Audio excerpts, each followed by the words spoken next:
Hello दोस्तों, कभी सोचा है कि हम किसी तलवार को खाएं और उसके अंदर की सारी शक्तियां हमारे अंदर आ जाए। सुनने में कुछ अटपटा सा नहीं लग रहा, कुछ ऐसा जो विश्वास करने लायक भी नहीं है। लेकिन ऐसी ही कुछ कहानी हमारे हीरो की है। आज हम एक नई कहानी शुरू करने जा रहे हैं, एक बदले की कहानी, जहां पर हमारे मेन हीरो के पूरे परिवार को, उसके गाँव वालों को एक अनजान स्वॉर्ड मास्टर ने मार डाला था। क्या वो अपने परिवार का बदला ले पाएगा या फिर स्वॉर्ड खाने से उसकी सचमुच शक्तियां बढ़ सकती हैं? ये सारी बातें हम देखते हैं इस कहानी में। आइए शुरू करते हैं। कहानी की शुरुआत होती है एक भट्टी से, या फिर कह सकते हैं एक पुराने से घर की चिमनी से, जहां पर जोर जोर से आग जल रही होती है और इस आग में कुछ ऐसा तप रहा होता है जिससे तड़कने की आवाज सुनाई दे रही होती है। इसी चिमनी के सामने हमें खड़ा दिखाया जाता है एक बंदा, हमारा मेन हीरो, जिसकी शक्ल कुछ ऐसी लग रही होती है जैसे इसके अंदर कितना दुख, कितना गिल्ट भरा हुआ है। फिर अचानक से कुछ ऐसा होता है जिस पर विश्वास नहीं किया जा सकता। अचानक से ये हीरो जलती हुई तलवार को भट्टी से निकालता है और खुद को गुस्से से भरकर इस तलवार को अपने दांतों से चबाने लगता है। सीरियसली दोस्तों, ये तलवार को चबा रहा होता है। और इस अजीब से मोड़ के साथ ये कहानी शुरू होती है, जहाँ पर हीरो अपने बारे में बताना शुरू करता है कि मैं हूँ अरहान। आइए मैं अपने पास्ट के बारे में आपको कुछ बताता हूँ। जब मैं छोटा था तब से ही मैं अपने फादर से कुछ विश्वास न करने वाली गौरवशाली कहानियां सुनते हुए आ रहा था।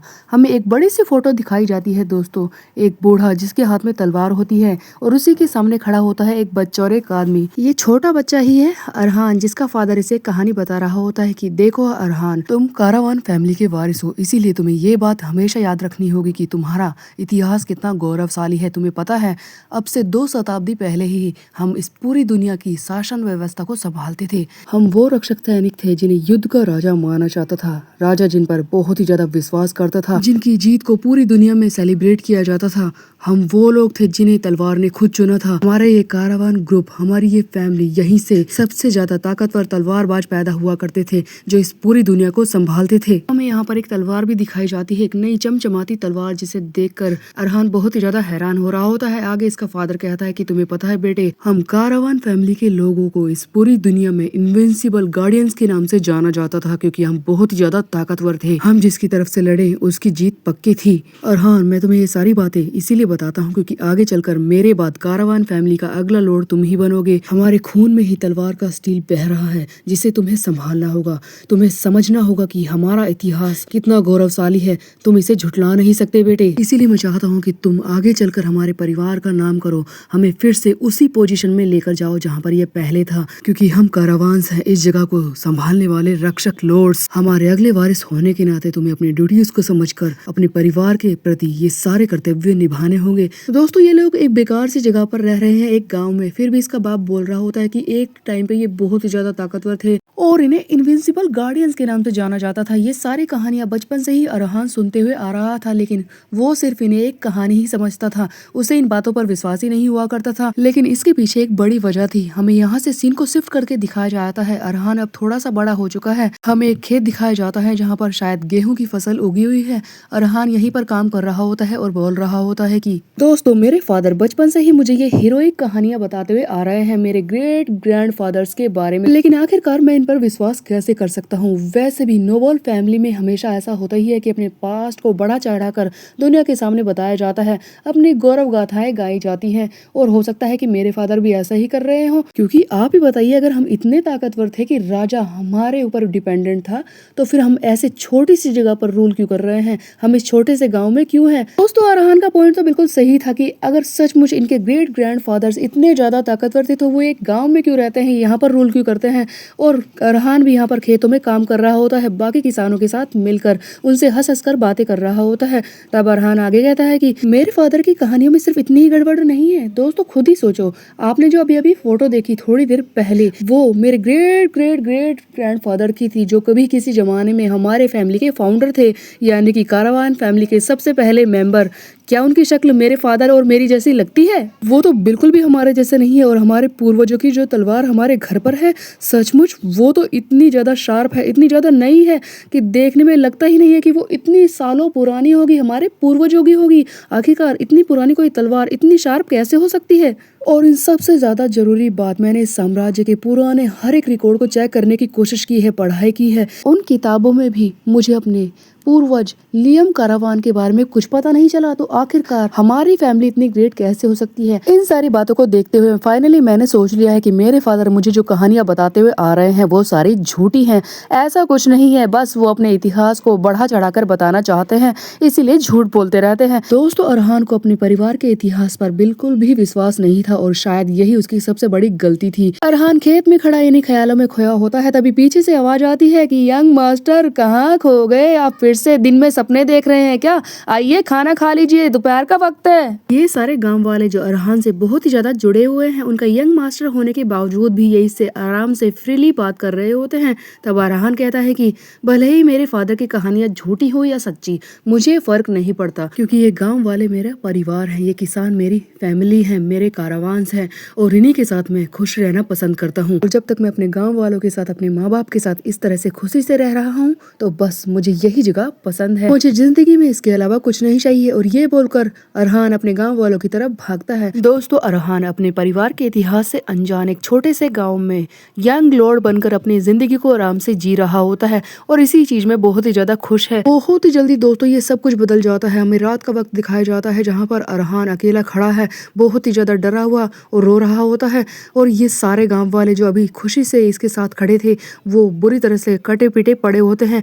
गेहूं का ये खेत जहाँ पर फसल लहरा रही थी वो खून से लाल हो चुका है। लेकिन ये सारी चीजें हुई कैसे? रात होते ही ऐसा क्या हो गया कि अरहान का सब कुछ बर्बाद हो गया? तब हमें दोबारा से दोपहर का वक्त दिखाया जाता है जहाँ पर अरहान खेतों में थोड़ा बहुत काम करने के बाद घोड़े पर बैठकर जा रहा होता है। जाते जाते ये किसानों से बोलता है कि मैं जा रहा हूँ, आज के लिए हमने काफी फसल उगा ली है, इसके लिए मैं दूसरे गाँव में एक मार्केट देखने जा रहा हूँ ताकि इसे बेच सके। वैसे बताओ कि मैं तुम लोगों के लिए क्या गिफ्ट लाऊं? कौन? तुम्हारे लिए तो मैं एप्पल लाऊंगा, तुम्हें तो सेब खाना बहुत ही ज्यादा पसंद है। तब ये दूसरी गांव की एक औरत से बोलता है कि मरीनो, मैं तुम्हारी बेटी के लिए एक डॉल लेकर आऊंगा, उसका बहुत ही जल्दी जन्मदिन आने वाला है ना। अपने गांव वालों से ये सारी अच्छी अच्छी बातें करने के बाद यहाँ से अरहान चला जाता है अपने घोड़े पर बैठकर। गांव वाले अरहान को बाय कर रहे होते हैं और कह रहे होते हैं कि यंग मास्टर कितने अच्छे हैं, वो बहुत ही ज्यादा दयालु हैं, और बोल रहे होते हैं कि पता नहीं इनकी वाइफ कैसे आएगी, इनके लिए कोई अच्छी सी लड़की ढूंढनी पड़ेगी। इतना में कौन बोलता है कि यंग मास्टर के आने से पहले हम सारे काम कर लेते हैं बाकी के। दोस्तों, इस पॉइंट तक हर कोई खुश था, लेकिन अचानक से यहाँ पर मारकाट मच जाती है। अचानक से कोई चीज आती है और स्कून के सर से आरम पार हो जाती है, ये वहीं पर मर जाता है। सामने खड़ी औरत तो हैरान हो जाती है, उसके ऊपर इसके खून की छींटें पड़ती है और अगले ही पल हमें दिखाया जाता है एक खतरनाक सा बंदा जिसके हाथ में होती है तलवार, जो आगे बढ़ते हुए आ रहा होता है इस खेत में। गाँव वालों के चेहरे पर इतना ज्यादा डर होता है कि इनकी मौत इनकी तरफ चलती हुई आ रही है। वो बंदा बोलते हुए आ रहा होता है कि कारावांस, इस धरती पर तुम लोग कहीं पर नहीं रह सकते, तुम्हें यहाँ से साफ करना होगा, एक को भी नहीं छोड़ा जाएगा। और इस तरह से दोस्तों ये एक मौत का फरिश्ता बनकर यहाँ पर खड़े हर एक गांव वाले को बुरी तरह से काट डालता है। खेत की फसलें खून से नहा जाती है, हर एक गांव वाले को काट डाला गया है। ये बंदा सबको मारते हुए आगे बढ़ जाता है, आंधी की तरह आता है और कारावान फैमिली की एग्जिस्टेंस को इस दुनिया से मिटाने के लिए आगे बढ़ जाता है, इन सबको काट कर। ऐसा लगता है कि ये अरहान के माँ बाप को मारने के लिए जा रहा है। अब यहाँ से फिर से दोस्तों हमें रात का सीन दिखाया जाता है। अरहान दूसरे गांव से आ चुका है, जो गिफ्ट ये बोलकर गया था सेब और खिलौने लेकर आया होता है, लेकिन अपने खेत का मंजर देखते ही अरहान की आंखें फटी रह जाती है। इसके वो लोग जिनसे ये इतना प्यार करता था, जो अभी तक इससे अच्छी तरह से हंस बोल रहे थे, वो थोड़ी देर पहले ही तो छोड़कर गया था, वो मारे जा चुके हैं, वो भी बुरी हालत में पड़े हैं। अरहान सोच ही नहीं पा रहा होता है कि ये क्या हो गया। हाँ, ये सब क्या है? ऐसा नहीं हो सकता। अरहान इन सब ख्यालों में होता ही है, तभी पीछे से कोई बंदा आता है और इसकी आंखों को ढकने की कोशिश करता है।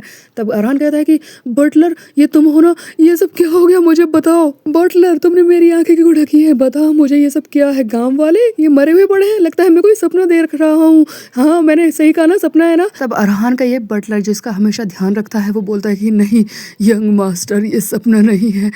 एक आदमी पता नहीं कहाँ से तलवार लेकर आया, जिसने कारावांस को इस दुनिया से मिटाने की कसम खाई थी। वो आंधी की तरह आया, मौत का फरिश्ता बनकर इन सबको काटता ही चला गया। एक अननोन आदमी, ना तो जिसे कोई जानता है ना कोई पहचानता है। पता नहीं वो तलवार लेकर कहाँ से आ गया और गांव वालों पर मार काट मचाने लगा। किसी का सर, किसी का हाथ, जो देखा उसने काट डाला। वो इतना निर्दयी था कि सिर्फ 10 मिनट में उसने पूरे गांव में में से आधे लोगों को मार डाला। इन सारी बातों के साथ हमें उस अनजान तलवारबाज के सीन भी दिखाए जा रहे होते हैं, जो लगातार कहीं से आकर इन गाँव वालों को काटना शुरू कर देता है। कोई कुछ समझ ही नहीं पाता, भगदड़ मच जाती है और आधे से ज्यादा गाँव बुरी तरह से मारा जाता है। कोई यही जानना चाहता था कि वो ऐसा क्यों कर रहा है, लेकिन उस आदमी ने जाते जाते बस इतना ही बोला कि वो तो बस आदेशों का पालन कर रहा है, उसे ये काम करना है, उसे कारावांस को खत्म करना है। तब अरहान की रोती हुई आवाज हमें बता रही होती है कि एक अनजान आदमी, एक अनजान तलवारबाज जिसने मेरे गांव को बर्बाद कर दिया,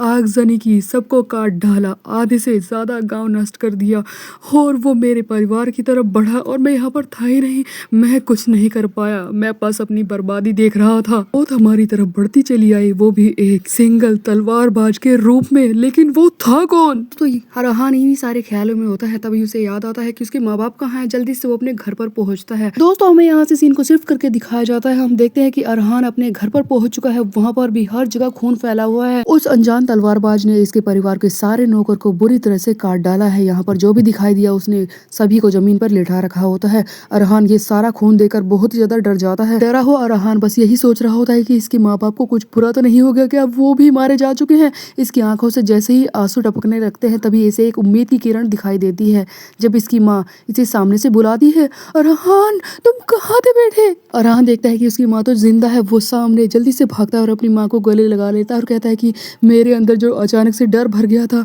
मेरी माँ के गले लगते ही वो थोड़ा सा कम हो गया, लेकिन मैंने जब अपने फादर को देखा, उनकी आंखों का वो दर्द, उनके चेहरे पर वो खून, उसे देखकर मुझे रियलाइज हुआ कि ये सारी बर्बादी तो बस अभी शुरू ही थी। दोस्तों जिस अनजान तलवारबाज ने अरहान के सारे गांव वालों को काट डाला था, उसने इसके माँ बाप को कैसे छोड़ दिया? अरहान इसी बारे में सोच रहा होता है। तब यहाँ पर अरहान बताता है कि ये बहुत ही ज्यादा अजीब था। उस अनजान तलवारबाज ने मेरे माँ बाप को कुछ करने को कहा था और उसने कहा कि वो 1 महीने में वापस आएगा। हमें वही सीन दिखाया जाता है जहाँ पर अरहान के माँ बाप घुटनों पर हैं और वो अनजान तलवारबाज इनके सामने खड़ा होता है। वो अनजान तलवारबाज अरहान के माँ बाप से बोल रहा होता है कि मैं अभी जा रहा हूँ तुम लोगों को छोड़कर, लेकिन 1 महीने में वापस आऊंगा। तुम्हें वही काम करना है, मेरी बात समझो। अगर तुम्हें अपनी जान बचानी है तो इस जगह को छोड़कर चले जाओ, अपने लोगों को अपने साथ लेकर, वरना एक को भी बख्शा नहीं जाएगा। तब अरहान का बाप बोलता है कि क्यों क्यों क्यों क्यों तुमने हमारे साथ ऐसा किया? हमने तुम्हारा क्या बिगाड़ा है? तब उस अनजान तलवारबाज ने जाते जाते कहा कि मैं तो बस आदेशों का पालन कर रहा हूँ, जाओ इस जगह को छोड़कर चले जाओ। तब अरहान की आवाज हमें बताती है कि बस इसी अनजान मैसेज के साथ वो अनजान आदमी हमें छोड़कर चला गया, मेरे माँ बाप को छोड़कर चला गया, लेकिन क्यों? उसने उन्हें जिंदा क्यों छोड़ा था?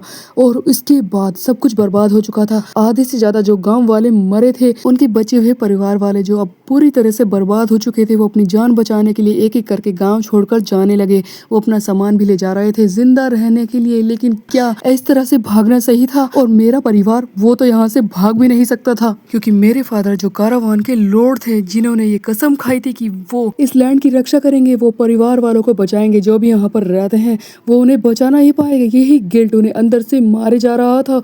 वो पूरी तरह से टूट चुके थे। दोस्तों उस अनजान तलवारबाज के 1 महीने के दिए टाइम में यहाँ पर हर एक गाँव वाला इस जगह को छोड़कर जा चुका था, लेकिन अरहान और उसकी फैमिली यहाँ से नहीं जा सकती थी। अरहान का बाप यही सोच रहा होता है कि मैं, जिसने अपनी तलवार से एक ईविल ड्रैगन को मार डाला था, और आज वो इतना कमजोर हो गया कि अपने लोगों को बचा नहीं पाया, जिसकी नसों में ही स्टील दौड़ता है, वो इतना ताकतवर था, वो आज अपने ही लोगों की रक्षा नहीं कर पाया। एक बुरा आदमी आया, उन्हें काटता रहा और मैं कुछ नहीं कर पाया। यही गिल्ट अरहान के बाप को जीने नहीं दे रहा होता है। तब यहाँ से फिर से सीन को शिफ्ट करके दिखाया जाता है। हम देखते हैं कि अरहान की माँ इसे भगाने की कोशिश कर रही होती है। वो कहती है कि मैंने बटलर से बोल दिया है, वो कैरेज लेकर आ रहा है। देखो बेटे अरहान, तुम्हें अपनी ज़िंदगी बचानी होगी, तुम हमारे वारिस हो, तुम जाओ यहाँ से, जितना दूर हो सके वहाँ चले जाओ और अपनी ज़िंदगी जियो। तब अरहान बोलते हैं कि माँ मैं ऐसा कैसे कर सकता हूँ, मैं आपको छोड़कर कैसे जा सकता हूँ, और जाना ही है तो आप और फादर क्यों नहीं चलते, आप क्यों नहीं आ रहे मेरे साथ, आप उन्हें मनाओ ना, वो जाएंगे। अरहान की माँ कहती है कि बेटी मैं तुम्हारे साथ नहीं आ सकती, देखो तुम्हारे फादर कारावान के लॉर्ड हैं, वो इस लैंड को इस तरह से छोड़कर कभी नहीं जाएंगे जिसकी रक्षा करने की उन्होंने कसम खाई है, जबकि मैं उनकी पत्नी हूँ, तो मैं भी यहाँ से कैसे जा सकती हूँ। तुम जाओ बेटे यहाँ से और अपनी जान बचाओ, मुझे यहीं पर रुकना होगा। दोस्तों 1 महीने की मोहलत जो उस अनजान तलवारबाज ने दी है वो खत्म हो चुकी है। अरहान के माँ बाप को पता है कि वो जरूर वापस आएगा और ये किसी भी तरह से अपने बेटे अरहान को बचाना चाहते हैं, इसीलिए इसकी की माँ लगातार बोल रही होती है कि तुम यहाँ से जाओ, लेकिन ये खुद इस जगह को छोड़कर नहीं जा रहे हैं दोस्तों,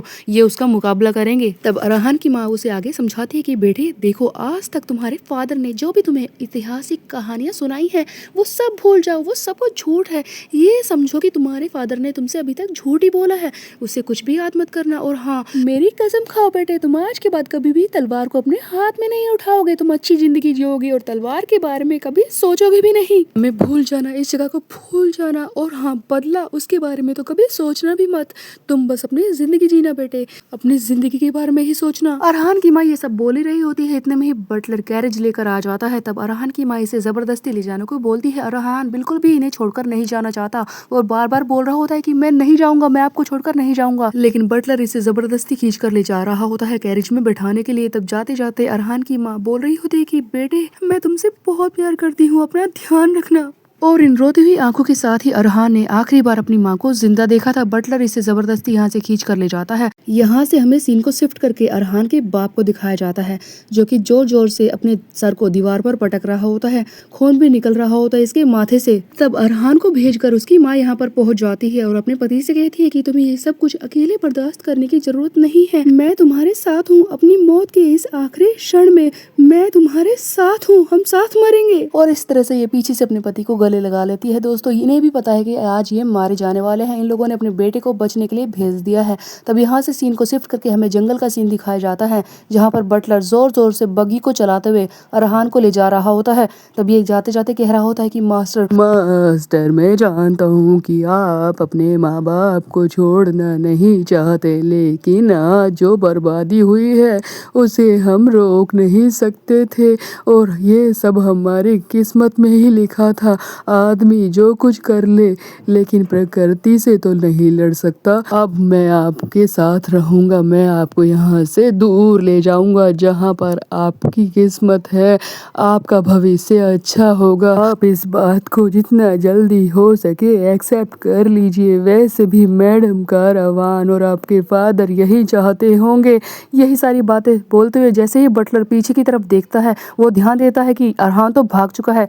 दोस्तों अरहान बग्गी से कूदकर यहाँ से भाग जाता है और भागते भागते सीधे अपने घर की तरफ जाता है। जंगल में भागते हुए अरहान सोच रहा होता है कि मैं भाग कैसे सकता हूँ, मैं अपने माँ बाप को छोड़कर चला जाऊँ, ऐसा तो होगा ही नहीं। अरहान के कमर से एक गुलेल टाइप की चीज बंधी होती है जिससे ये छोटे छोटे तीर चला सकता है। तब अरहान कहता है कि मैं बस एक तीर उसके चेस्ट में मार दूं। मैं जानता हूँ कि लोग उसके बारे में कहते हैं कि वो अनजान तलवारबाज घोड़ जितनी पावर रखता है, पर एक बार उसकी छाती में एक तीर चला जाए बस वो वहीं पर मारा जाएगा। मैंने पिछला महीना जहर के पोषण के साथ कुछ काम किया था, वो भी मेरे पास है, बस ये जहर उसकी छाती में उतारना है। मैं अपने माँ बाप को किसी भी कीमत पर बचा लूंगा। और यही सारी बातें सोचते हुए अरहान फाइनली अपने घर पर पहुंचता है। जैसे ही ये हवेली की छत की तरफ ध्यान देता है, इसकी आंखें फटी की फटी रह जाती है। वहां पर कुछ ऐसा होता है जिससे इसका दिल बाहर निकलने को हो जाता है। इसके बाप का सर झंडे से लटका होता है, जिसे देखकर ये बहुत ही ज्यादा डर महसूस करता है और यहीं पर गिरने वाला होता है। अरहान की माँ की लाश भी वहीं पर पड़ी होती है। तब वो अनजान तलवारबाज जो इसकी माँ की लाश के पास खड़ा होता है, वो कहता है कि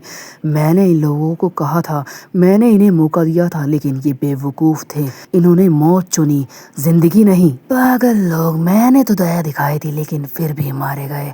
और इस तरह से ये इन लोगों को मारकर यहाँ से जाने की कोशिश कर रहा होता है। पीछे खड़ा अरहान इस आदमी को देखकर गुस्से में भर जाता है। अंदर से एकदम टूटा हुआ गुस्से से भरा हुआ अरहान किसी भी तरह से इस आदमी को मारना चाहता है। तब वो अपने छोटे से उस तीर चलाने वाले गुलेल को निकालता है और इस पर निशाना साधने की कोशिश करता है। एक मौका ऐसा आता है जहाँ पर ऐसा लगता है कि अरहान ने तीर चला दिया और अगले ही पल इस आदमी ने अरहान की धड़ को काट डाला है।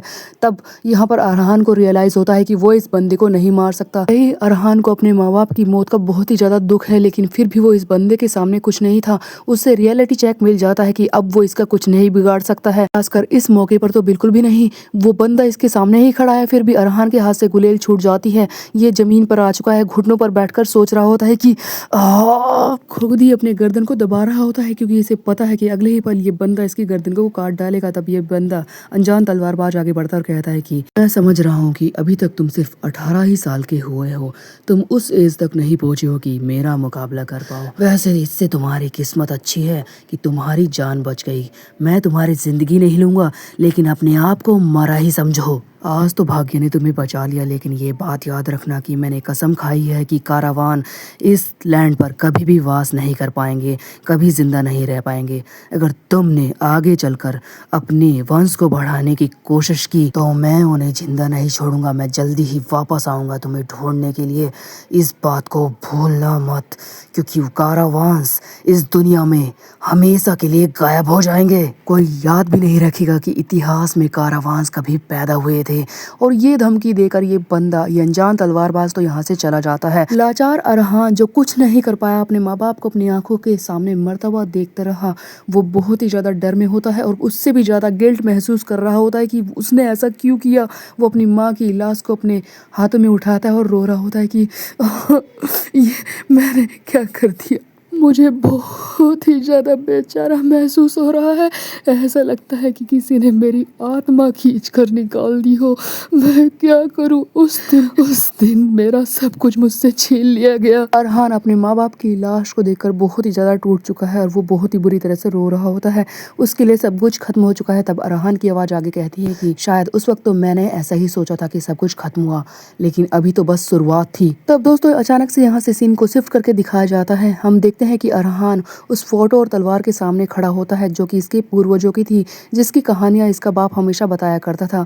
उसके अंदर से अचानक से नीली कलर की लाइट निकल रही होती है जो चारों तरफ से अरहान को घेर लेती है। और वो फोटो वाला आदमी जो कि इसका पूर्वज है वो बोलता है कि मेरे कारवान फैमिली के वारिस हिम्मत के साथ खड़े रहो, मेरे अगले नोबल योद्धा। इस तरह से दोस्तों अरहान का सब कुछ खत्म होने के बाद, उसके माँ बाप के मिटने के बाद, उसके सबसे ताकतवर पूर्वज की आत्मा अब उसे स्ट्रॉन्ग बनाएगी, जिससे कि वो आगे चलकर अपना बदला ले पाएगा, उस आदमी को ढूंढ पाएगा जिसने इसके परिवार को मारा है, और उसके पीछे कौन कौन लोग हैं, अपने दुश्मनों को पहचान पाएगा। ये सब होगा आगे आने वाले चैप्टर में। तब तक के लिए मेरे चैनल को सब्सक्राइब कर ले, बेल का आइकन को प्रेस। दोस्तों वीडियो को हाइप करना मत भूलिएगा।